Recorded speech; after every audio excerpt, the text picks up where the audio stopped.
ഏറ്റവും കൂടുതൽ തീവ്രവാദികൾക്ക്, ഭീകരവാദികൾക്ക് പരവതാനി വിരിച്ച് വെള്ളവും വളവും ഇട്ടുകൊടുത്ത് ഈ ഭീകരരെ വളർത്തിക്കൊണ്ടുവന്ന ഒരേ ഒരു രാജ്യം ഒരു പക്ഷേ ഇന്ത്യയായിരിക്കും. ഇന്ത്യക്കകത്തുള്ളതുപോലെ ഭീകരർ, തീവ്രവാദികൾ, രാജ്യവിരുദ്ധർ മറ്റെങ്ങുമില്ല. കേരളം പോലെ ഒരു സംസ്ഥാനം ഈ ഭീകരവാദികളുടെ ഹബ്ബായി, യൂണിവേഴ്സിറ്റിയായി, നഴ്സറിയായിട്ടൊക്കെ മാറിയിട്ട് കൊല്ലം കുറയായി. ഇവരെ പാകിസ്ഥാനിൽ നിന്നും ബംഗ്ലാദേശിൽ നിന്നുമൊക്കെ വന്ന് നമ്മുടെ രാജ്യത്ത് വന്ന് ആയുധ പരിശീലനമടക്കം നേടുന്ന രൂപത്തിലേക്ക് നമ്മുടെ രാജ്യത്തിന്റെ അവസ്ഥ മാറി എന്ന് പറഞ്ഞാൽ എന്താണ് ഇവിടുത്തെ അവസ്ഥ എന്ന് ആലോചിച്ച് നോക്കിയേ. പോപ്പുലർ ഫ്രണ്ടുകാർ എന്താണ് നമ്മുടെ രാജ്യത്ത് സമ്മാനിച്ചത്? അതുപോലത്തെ ഒരവസ്ഥ ഇനിയും നമ്മുടെ രാജ്യത്ത് വരാതിരിക്കണമെങ്കിൽ ശക്തമായിട്ടുള്ള മുൻകരുതലുകൾ കിട്ടിയേ പറ്റൂ. ഇപ്പോൾ ഇറാനെ സംബന്ധിച്ച് നമുക്കറിയാം. എനിക്കിനിയും ഇത് കേൾക്കാൻ വയ്യ എന്ന് പറഞ്ഞ അലറി കരയുവാണ് നമ്മുടെ ബഹുമാനപ്പെട്ട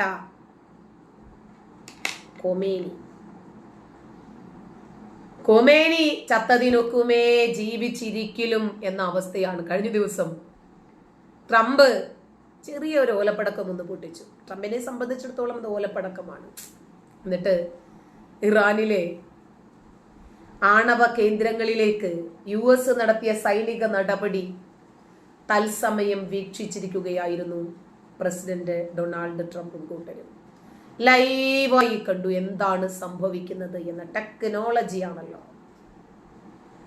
വൈറ്റ് ഹൗസിലെ സിറ്റുവേഷൻ റൂം ഉണ്ട്. അവിടെ മുതിർന്ന ഉദ്യോഗസ്ഥർക്കൊപ്പം ട്രംപ് സൈനിക നടപടി ഇങ്ങനെ വീക്ഷിച്ച് അതിനെ calculate ചെയ്തുകൊണ്ടേയിരുന്നു.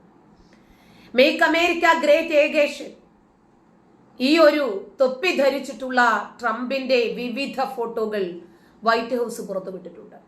Vice president JD Vance, state secretary Marco Rubio, defence secretary Pete Hegseth ഇവരോടൊക്കെ ഒപ്പമായിരുന്നു ട്രംപ് തങ്ങൾ തൊടുത്തുവിട്ട ഈ ഒരു പടക്കം ഏത് രൂപത്തിലാണ് ഇറാന് പ്രഹരമേൽപ്പിക്കുന്നത് എന്ന് നോക്കി.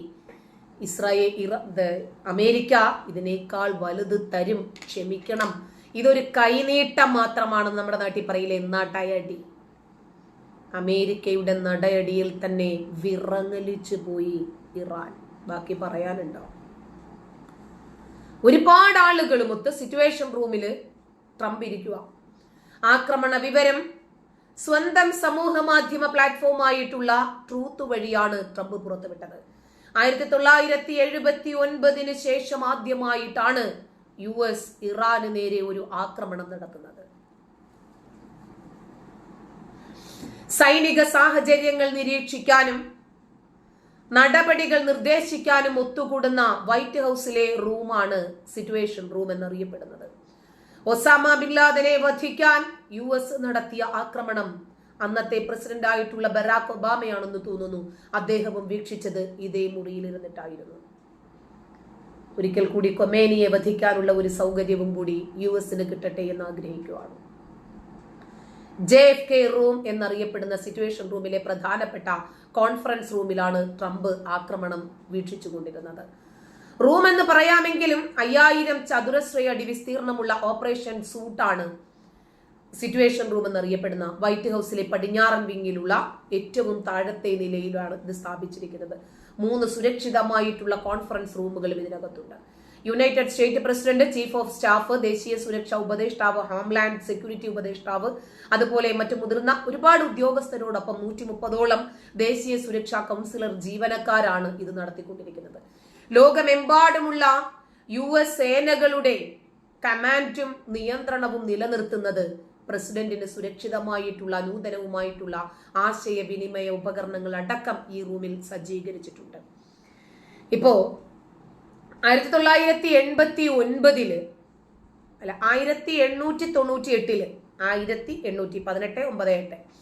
അവിടെ സ്പാനിഷ് അമേരിക്കൻ യുദ്ധകാലത്ത് പ്രസിഡന്റായിട്ടുള്ള മക്കിൻലിയാണ് വൈറ്റ് ഹൗസിലെ വാർ റൂം ആശയം തുടങ്ങിയത് തന്നെ. ഇദ്ദേഹത്തിലൂടെ ആ കാലത്ത് അതിൽ ടെലിഗ്രാഫ് സംവിധാനങ്ങളും മാപ്പുകളും ഒക്കെ സജ്ജീകരിച്ചിട്ടുണ്ട്. എന്തായിരുന്നാലും അത് അദ്ദേഹം നേരിട്ട് തന്നെ കണ്ട് ബോധിച്ചു എന്നതാണ് നേര്. ഇപ്പോൾ ഇതറിഞ്ഞ ഉടനെ തന്നെ, അറിയാൻ കുറച്ച് സമയം എടുക്കുമല്ലോ, കാരണം ജൂതന്റെ നിക്കർ ഊരി എറിഞ്ഞ കൊമേനി, ജൂതന്റെ ഇലാസ്റ്റിക് ആണ് നമ്മുടെ നിക്കറിൽ, അത് വേണ്ട, പാന്റ് വേണ്ട, കാരണം പാന്റിന്റെ സിബടക്കം ജൂതന്റേതാ, ഒന്നും വേണ്ട. അപ്പൊ മൊബൈൽ ഫോൺ, അയ്യോ അതും ഉപയോഗിക്കാൻ പറ്റില്ല അല്ലേ, ഇന്റർനെറ്റ് ബുദ്ധിമുട്ടാണല്ലേ.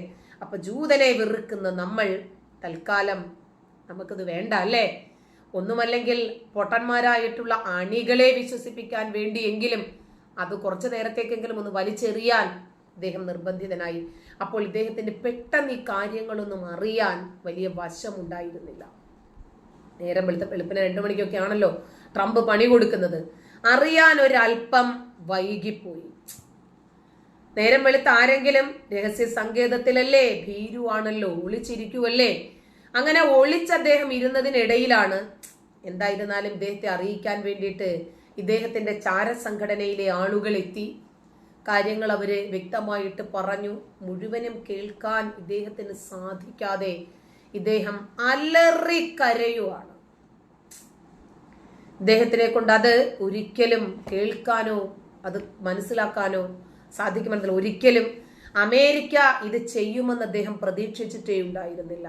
എന്നാലും അമേരിക്ക നമുക്ക് വല്ലാത്ത രൂപത്തിലൊരു പണിയാണല്ലോ തന്നത്, നമ്മളോട് അവരത് ചെയ്യാൻ പാടില്ലായിരുന്നല്ലോ എന്ന് പറഞ്ഞ് അലറി കരയുവാണ് കൊമേനി. അപ്പൊ പിന്നെ എങ്ങനെ പുറത്തറിഞ്ഞു എന്നല്ലേ ഇവര് പിന്നെ മൗത്ത് ടു മൗത്ത് ഇങ്ങനെ പറയുവാണല്ലോ. നമ്മുടെ കൊമേനിക്കൊക്കെ കരയുവാണ് കേട്ടോ. അദ്ദേഹത്തിന് അത് സഹിക്കാൻ പറ്റുന്നില്ല. നമ്മുടെ രാജ്യമല്ലേ തകർന്നുകൊണ്ടിരിക്കുന്നത്, നമ്മുടെ അമ്പരചുംബികളായ കൊട്ടാര സൗധങ്ങളല്ലേ കാക്ക. നമ്മൾ എന്താണോ വിതയ്ക്കുന്നത് അത് നമ്മൾ കൊയ്തെടുത്തല്ലേ തീരൂ. നന്മയാണ് വിതയ്ക്കുന്നതെങ്കിൽ നന്മയും, തിന്മയാണ് വിതയ്ക്കുന്നതെങ്കിൽ തിന്മയും നമ്മൾ കൊയ്തെടുത്തേ തീരൂ.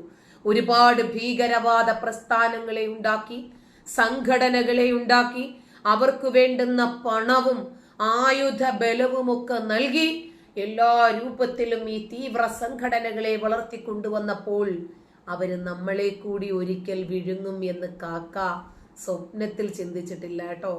കാക്ക വിതച്ചത് കാക്കായ്ക്ക് തന്നെ വിനയായി കേട്ടോ. ഇറാൻ പരമോന്നത നേതാവായ ആയത്തുള്ള അലി ഖൊമേനി ഭൂമിക്ക് വളരെ ആഴത്തിലുള്ള രഹസ്യ ബങ്കറിലേക്ക് മാറി. ഖൊമേനി ഒളിവിൽ പോയി എന്നാണ് ഇറാനിയൻ വൃത്തങ്ങൾ പറയുന്നത്. തനിക്കിനി ഒരു വാർത്തയും കാണേണ്ട എന്ന് അലറി മുറവിളിച്ചാണ് ഖൊമേനി പോയതെന്നും ഇറാനിയൻ വൃത്തങ്ങൾ. അമേരിക്കയുടെ ബോംബിംഗ് അറിഞ്ഞ ഉടൻ തന്നെ എന്തുകൊണ്ട് ഇസ്രായേലിനെ തകർത്തില്ല എന്നും എന്നെ പട്ടാള ഉദ്യോഗസ്ഥർ പറഞ്ഞു പറ്റിക്കുകയായിരുന്നുവെന്നും ഖൊമേനി അലറി കരഞ്ഞു പറഞ്ഞു. യുദ്ധം തുടങ്ങിയാൽ 3-4 ദിവസം കൊണ്ട് നമ്മുടെ മിസൈലുകൾ ഇസ്രായേലിനെ ചാരമാക്കുമെന്ന് പറഞ്ഞവർ എവിടെയെന്നും പറഞ്ഞു പറ്റിച്ച ഉദ്യോഗസ്ഥരെ ശിക്ഷിക്കുമെന്നും ഖൊമേനി പറഞ്ഞു. അമേരിക്കൻ ആക്രമണമാണ് ഖൊമേനിയെ ഞെട്ടിച്ചതും ഇനി രക്ഷയില്ല എന്ന ധാരണ ഉണ്ടാക്കിയതും. താനും കുടുംബവും ഇനി എവിടെയെന്ന് ആരും അന്വേഷിക്കേണ്ട, എന്റെ കുടുംബവുമായി പോലുമുള്ള എല്ലാ ഇലക്ട്രോണിക് ഉപകരണവും ഒഴിവാക്കാനും ഖൊമേനി ഉത്തരവിട്ടു. പകരക്കാരനായി 3 പേരെ നിർദ്ദേശിച്ചു. ഇസ്രായേലിന്റെ സ്വഭാവം അറിയാവുന്നതിനാൽ തന്നെ മകൻ പകരക്കാരൻ ആകേണ്ട എന്നും മരണപ്പെടുവാനും ഇസ്രായേൽ വേട്ടയാടുവാനും സാധ്യതയുണ്ടെന്നും ഖൊമേനി മണത്തറിയുകയായിരുന്നു. ഒരു ആഴത്തിലുള്ള ബങ്കറിൽ താമസിക്കുന്ന ഖൊമേനി തന്നെ കണ്ടെത്തുന്നത് ബുദ്ധിമുട്ടാകുന്നതിനായി ചുറ്റുമുള്ള എല്ലാ ഇലക്ട്രോണിക് ആശയവിനിമയങ്ങളും അടച്ചുപൂട്ടാൻ ഉദ്യോഗസ്ഥർക്ക് നിർദ്ദേശം നൽകിയിട്ടുണ്ട് എന്ന് ഖൊമേനിയുടെ അടിയന്തര യുദ്ധ പദ്ധതികളെ കുറിച്ച് പരിചയമുള്ള 3 ഇറാനിയൻ ഉദ്യോഗസ്ഥരെ ഉദ്ധരിച്ചു പത്രം റിപ്പോർട്ട് ചെയ്തു. തന്നെ അന്വേഷിച്ച് ആരും വരണ്ട, യുദ്ധം തുടരുക, അവസാനം കാണും വരെ തുടരുക, അന്ത്യത്തിൽ വിജയം നമുക്കായിരിക്കും. യുദ്ധം പുതുജന്മം തരുമെന്നും യുദ്ധത്തിൽ മരിക്കുന്നവർ മാത്രമാണ് അള്ളാഹുവിന്റെ സന്നിധിയിലെ ആദ്യ അവകാശികളെന്നും അള്ളാഹുവിന്റെ യഥാർത്ഥ കാരണം എന്തായിരുന്നാലും തങ്ങളുടെ അംഗബലം കുറെയൊക്കെ അങ്ങോട്ട് കുറയും, കുറെ എണ്ണമൊക്കെ ചത്ത് തീരുമെന്ന് കാക്കായ്ക്ക് ഏതാണ്ട് ബോധ്യപ്പെട്ടു. അപ്പൊ ഇനിയിപ്പൊ ചാവാൻ പോകുന്ന സൈനികരെ ഒന്ന് എക്സൈറ്റഡ് ആക്കട്ടെ. അതുകൊണ്ട് പറഞ്ഞു വിഷമിക്കാനില്ല. അള്ളാഹുവിന്റെ സ്വർഗത്തിന്റെ മുൻനിരക്കാരാരാണെന്നറിയുമോ? മതത്തിനു വേണ്ടി, മതരാജ്യത്തിനു വേണ്ടി, കാഫിറുകൾക്കെതിരെ, ജൂതന്മാർക്കെതിരെ യുദ്ധം ചെയ്ത് തലചിതറിയവരാണു മക്കളെ. എന്നാ പിന്നെ കാക്ക വന്ന് നിൽക്കില്ല, എനിക്കൊരു മൂടില്ല, ഞാൻ കുറച്ച് വയസ്സൊക്കെ ആയില്ലടാ, ഞാൻ ഈ ബങ്കറിനകത്തിരുന്ന് സുഖസൗകര്യങ്ങളൊക്കെ കണ്ട് എനിക്ക് നിങ്ങൾ യുദ്ധം ചെയ്യുന്നത് കണ്ട് ആസ്വദിക്കാൻ പോലും പറ്റുന്നില്ല, അതുകൊണ്ട് ഞാൻ തൽക്കാലം ഇവിടെ ഇരിക്കാം. അല്ല, കാക്ക വന്ന് യുദ്ധത്തിന് നേതൃത്വം നൽകാൻ ഇല്ല, ഞാനല്ലെങ്കിൽ സ്വർഗത്തിലാണല്ലോ. അതുകൊണ്ട് നിങ്ങൾ പോയി തൽക്കാലം പൊട്ടിത്തെറിച്ചിട്ട് എന്താന്ന് വെച്ചാ ചെയ് മക്കളെ. ശരിയെന്നാ, വേറെ വഴിയൊന്നുമില്ല. ഈ